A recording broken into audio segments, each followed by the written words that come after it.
jovem, vamos estudar a lição? Super sexta-feira, 12 de setembro, semana voou e estamos aqui encerrando a semana, porque sexta-feira também é dia de estudar a lição da Escola Sabatina, falando sobre a glória do templo. Bom, imaginar o santuário celestial, aí, meu irmão, é um negócio simplesmente que foge do nosso escopo, foge da nossa capacidade.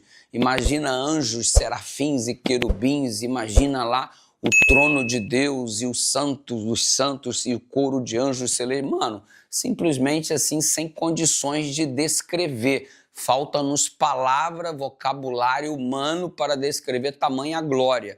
Todavia, o santuário terrestre era um pálido reflexo e, embora já era um negócio simplesmente espetacular. Você observar o santuário do modo como ele foi construído, simplesmente fantástico.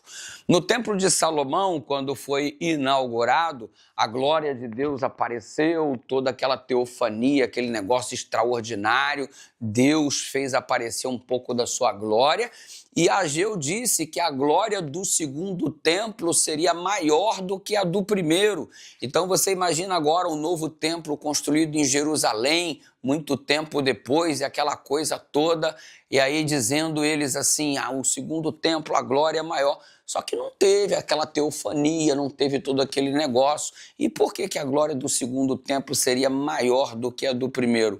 Porque tudo aquilo que o primeiro templo anunciava Jesus Cristo, que simbolizava Jesus Cristo, agora estava de fato acontecendo porque Jesus estava presente.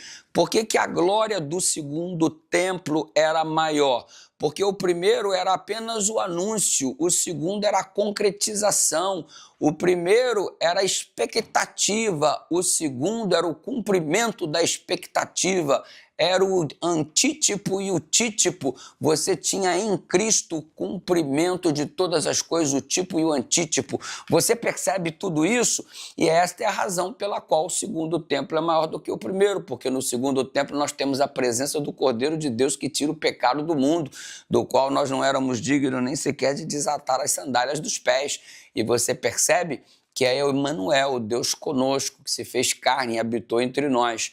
E o povo estava simplesmente cego, acreditavam que a glória do segundo templo era maior por causa da pompa de Israel, por causa do conhecimento, por causa da religião dos fariseus, dos saduceus, por causa da teologia, dos privilégios e das promessas de Abraão, Isaac e Jacó, e começaram a se apegar a essas coisas tipicamente humanas, enquanto o Rei dos Reis e o Senhor dos Senhores estava ali, do lado de fora do templo, expulsando os cambistas que descaracterizavam o serviço do templo, sendo rejeitado pelos líderes religiosos, expulsos de diversas sinagogas, tendo que pregar pelas ruas.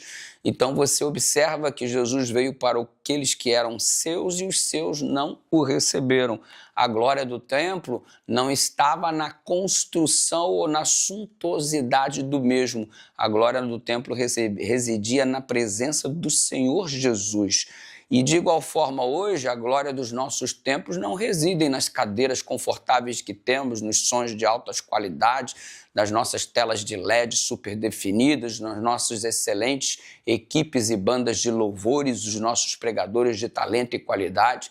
A glória do templo não existe por conta dessas coisas, só existe se houver a presença do Emmanuel, do Deus conosco. E o meu corpo, que é o templo do Espírito, se Deus não habitar em mim, que glória este templo terá?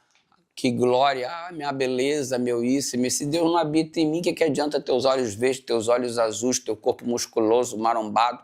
Se Deus não habita em você, de nada adianta, porque a glória do templo não é o templo em si mesmo, mas aquele que no templo habita. É assim que funciona, se liga. Ora comigo, Pai querido, habita em nós.